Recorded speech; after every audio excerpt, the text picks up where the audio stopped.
তো যত দেরি করবেন তত আপনার মায়ের বুক খালি হবে, দেশ মনিক অচল হয়ে যাবে। আমরা দেশ শান্তি চাই, শান্তির পক্ষে আছে।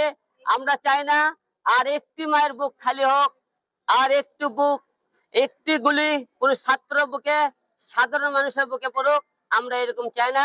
আমরা এই লাশের খেলা বন্ধ করতে চাই, এই লাশের খেলা দেখতে চাই না। বাংলাদেশ শান্তির দেশ, শান্তিভাবে যাতে সবাই চলাফেরা করতে পারে, আমরা এরকম পরিবেশ চাই। এর বাইরে কিছু বলার কিছু নেই। সবাই ধন্যবাদ।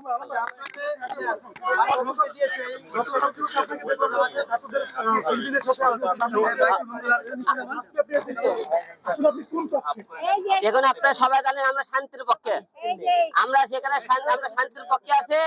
এবং আপনারা সবাই জানেন গতকাল আমি ছাত্র আন্দোলনের সাথে ছিলাম, সেখানে কালকে কথা বলাতে কালকে রাত 11টায় আমাকে মেরে ফেলে তার হুমকি দেয় যে হিরো আলম কালকে তুই রাত্রে ছাত্রদের পক্ষে কথা বলছিস কেন, ছাত্রদের পাশে কেন।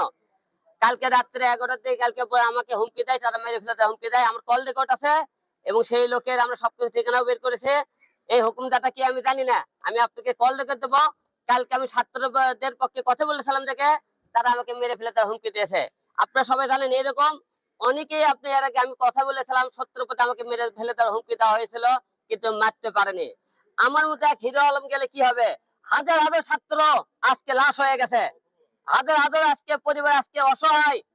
কই একটি হিরো আলম গেলে কি হবে না? কারণ সত্যের পক্ষে কথা আগেও বলেছিলাম, এখনো বলেছি, ভবিষ্যতে বলবো।